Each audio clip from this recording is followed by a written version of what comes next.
Hello everyone, in this video I'm going to explain how to solve the alkyne reaction problems. So in order to solve this type of problem, you do need to be very familiar with the alkyne reaction, the reagent, what type of reaction, stereochemistry, and the regiochemistry. So let's begin. So what we are seeing here is we see the starting material, which you have one alkyne, another alkyne. So based on this, wherever the alkyne is, with the reagent especially listed as excess amount, the reacting site will undergo the reaction. So the next thing is what we are going to look at is the reagent. We need to identify what kind of reagent, what kind of reaction. So first of all, this set, what we have here is ozone with water.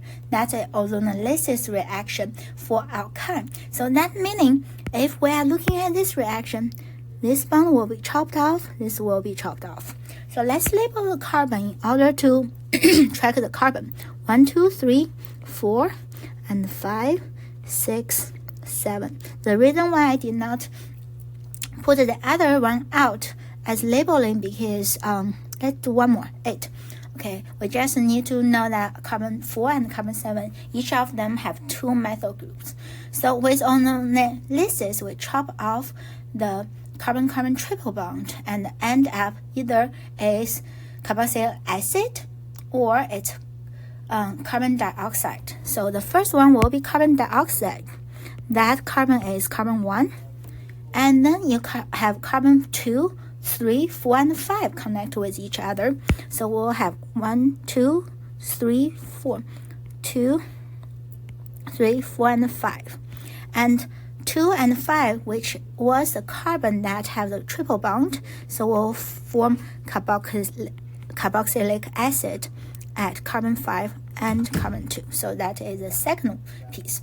And the third piece is carbon 6. So you have carbon 6 and 7 and 8. So 6, 7, and 8. On 7 you have 2 methyl group, and 6 is where the carbon-carbon triple bond to begin with. So you will have a carboxylic acid. So let me just highlight this with different colors. And 6, 7, and 8. So that is the first reaction product. Now let's look at second route. What we have here is this reagent that is our acidic condition hydration. And for this reaction, we know that is Markov-Nikov addition, and also it is anti-addition. But here we don't need to even think about anti-addition. What we want to think about is what is outcome. So it either have ketones or have aldehyde. And here the answer is it will form ketones because the OH group will be added to the more substituted carbon and Markov-Nikov result. So for this first one, we will have all this carbon connected is now chopping off. So we'll have 1, 2, 3, 4, 5, 6, 7, 8. So if we label it 1, 2, 3, 4, 5, 6, 7, 8. Okay, actually, okay, 8 carbons. And on carbon 2, because that's more substituted, so carbon 2 will have your ketone.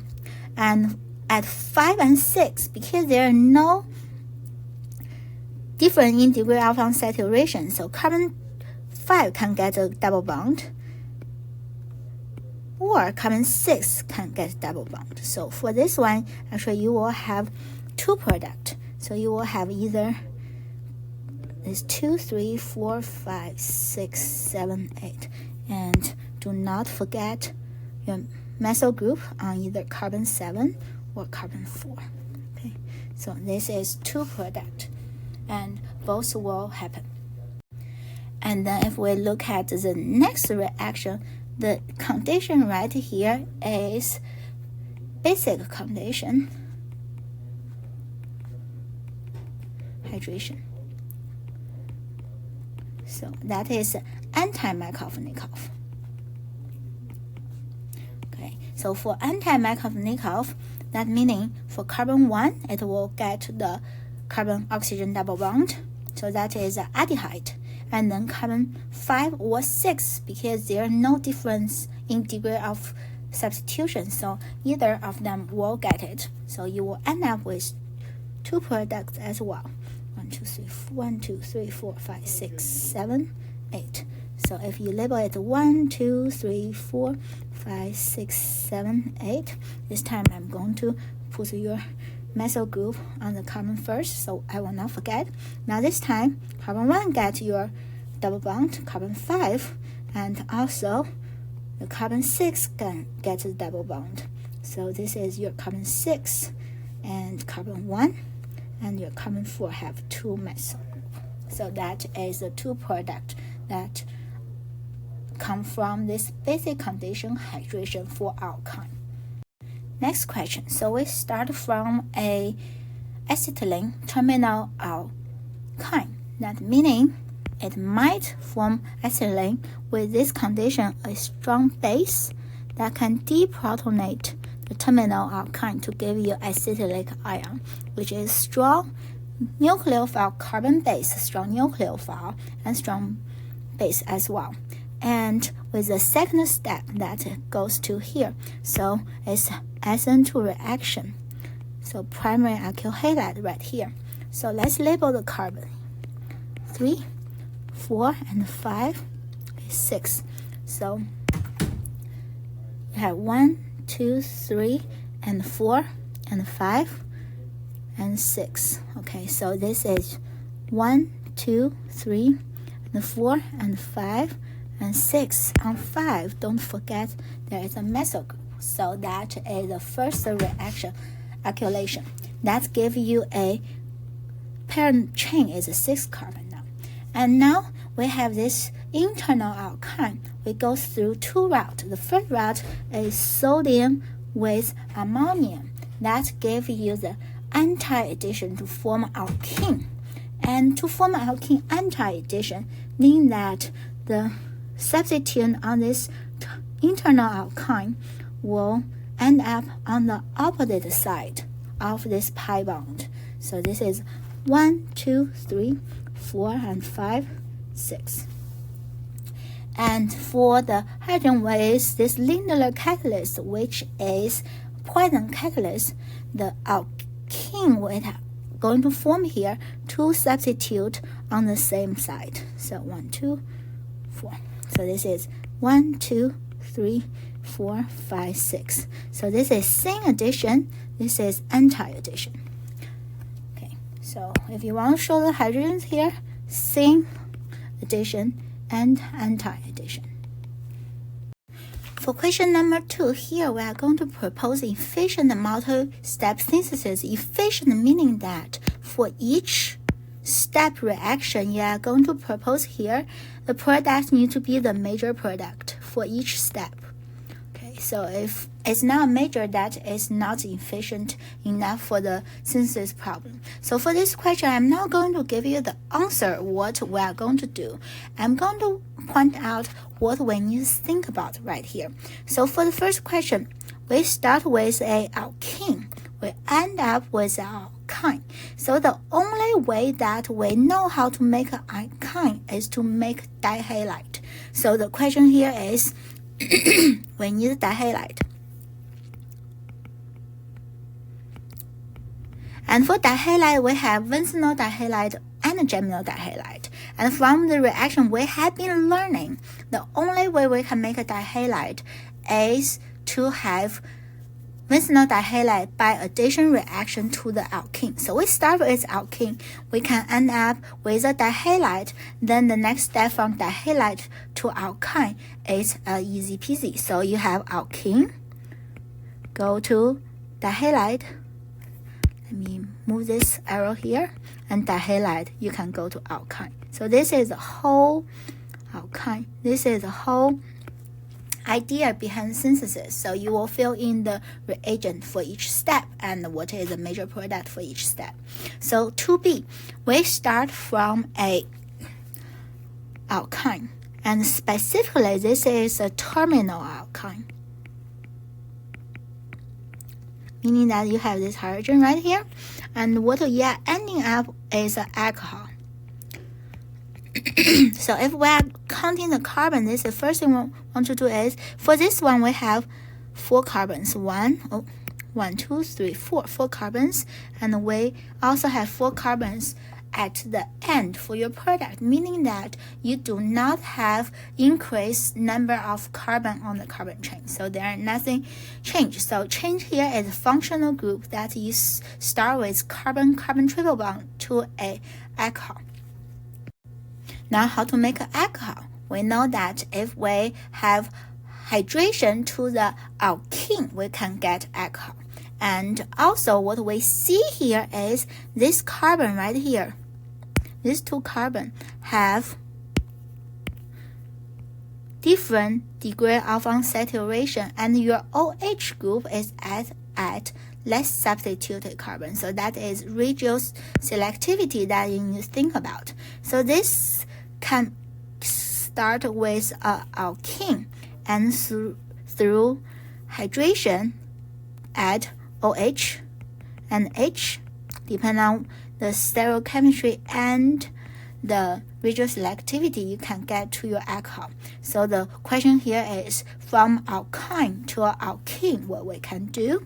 And you definitely know how to do that now by adding hydrogenation. Hydrogenation cannot go all the way through, meaning that you cannot use the very efficient catalysts such as palladium or platinum. You need to use the poison catalyst, or you can have a anti-addition hydrogenation. So that depends on what you are trying to do here. So the whole idea here is you start with alkyne, you go to alkene, and then you will add OH and H for the final alcohol, which OH is at a less substituted carbon. Control the Reeves selectivity.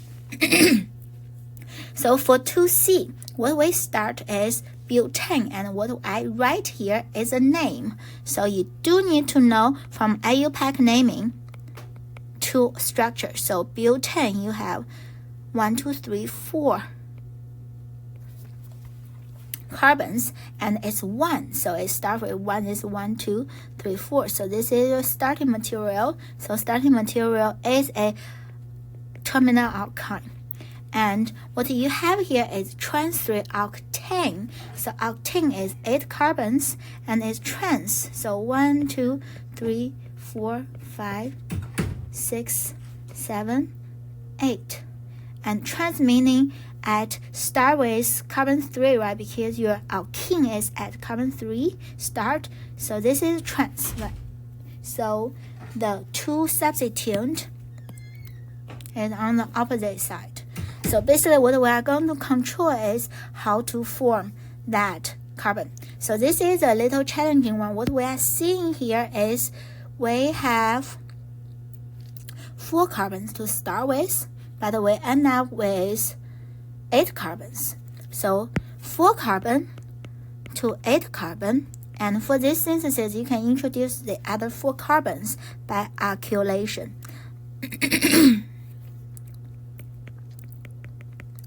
And we definitely can do that. From alkyne, we can perform alkylation.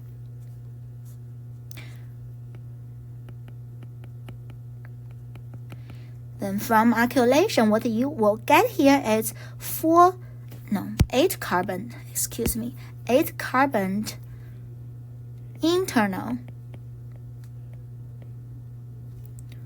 alkyne.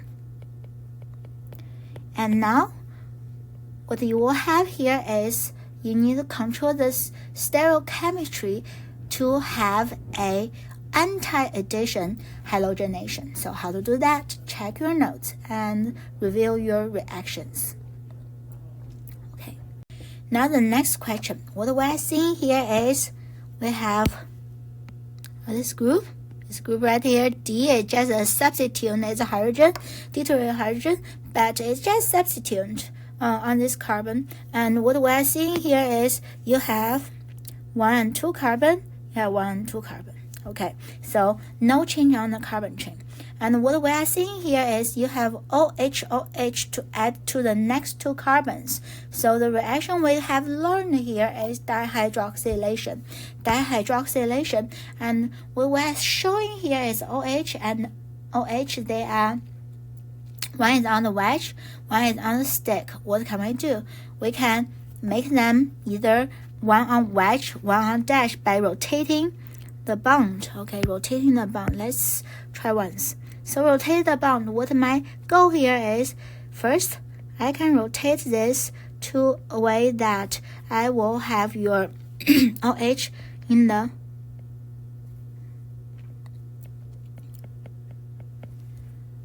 dash.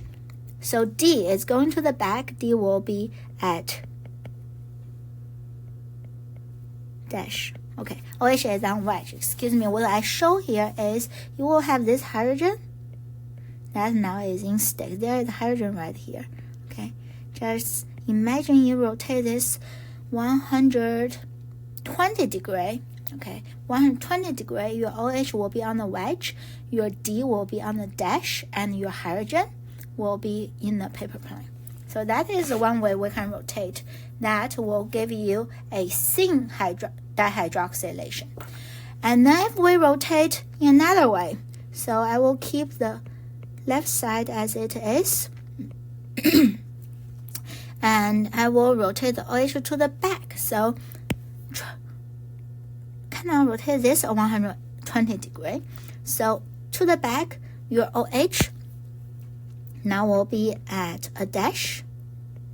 Okay, and your hydrogen will be in front on the wedge, and your D now is on the stick. So either way, that we will have this molecule, and they are exact same molecule, just different conformation by rotating that sigma bond 120 degree, clockwise or counterclockwise. So what we are seeing here now is this is syn dihydroxylation.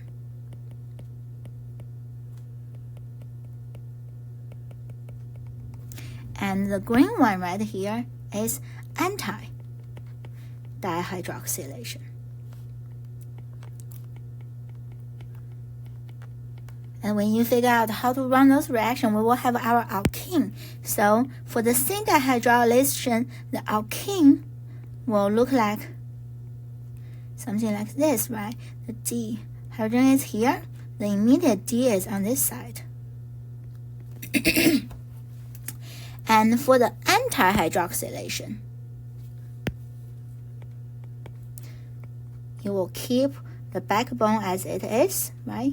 And put a pi bond. So that hydrogen that is not shown actually in the molecule will be on this side. So what we are seeing here, basically, if you are looking at these two groups right here, they are trans position and this are cis position. So now we can have the idea. If we want to go to the cis, in other words, the hydrogens was added from alkyne from the same side, that is syn addition. And if we go to this way, that will be anti-addition of hydrogen, and this is syn addition, hydrogen. So that is the reaction we can leverage to control where is your stereochemistry, anti-addition of hydroxylation and syn addition of hydroxylation with certain reagent. Now let's check out the last question. So that question is the most challenging ones in alkyne 1. So what happened here is this synthesis problem is focusing on the only carbon source. So what does that even mean? Okay, so this is your only carbon source, meaning that whatever carbon reagent you are going to use, you need to make from the only carbon source. So ethylene, that is also a common name. You need to know this is your ethylene, okay, a ethane. So ethylene. So any carbon that you are going to use as your reagent come from here. Now let's look at what we can do. So ethylene, 2 carbons. And what you are ending up here is 6 carbon.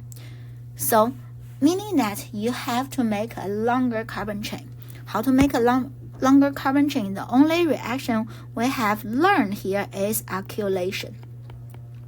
By using the terminal alkyne to form acylic ion and then react with primary halide. And that is the first aspect. The second aspect, what we are going to look at is your product right here. So your product, what we have is bromine next to each other with a wedge and wedge. And we know that halogenation to pi bond is anti-addition. But what we see here is not. So what we do, we rotate the bond to show, okay, they are add as anti-addition. Now this is very clear. What we want to make is this alkene, right? Is this alkene from your only carbon source. So for this alkene, what we have here is we have 6 carbons and the carbon-carbon bond is in the middle. So each time, if you have 2, you can add another 2. Okay, let's start. So if you have ethylene, you have to make acylic ion. Why? That is the only way we can do the alkylation. So we need to find a way to make the acylic ion, right? So that's going through from alkene to alkyne. Okay, so that means you have to have dihalide and then go to alkyne. So that is first piece. So after you have this piece acylic ion, the next piece you need to make is primary alkyl halide. So primary alkyl halide, we start from here, and you know that this is the primary alkyl halide as an example. How to make that? Check your notes. You from alkene to a primary alkyl halide. Okay, so all these 2 pieces together through alkylation, what we will have here is 1, 2, 1, 2, 4. So that is the first piece we are making. So for this piece, we make here is a terminal alkyne. So if we can convert it to a acylic ion, and then we introduce another equivalent of primary alkyl halide, what you will end up will be a 1, 2, 1, and 2. So what we are having here now is 1, 2, 3, 4, 5, 6 carbon. That is our carbon chain. And it will be able to find a way that from a internal alkyne, to control your stereochemistry to give you either trans or cis alkene. And then you will go from there, addition reaction to alkene to find your final product. So that is thought process under all this type of questions.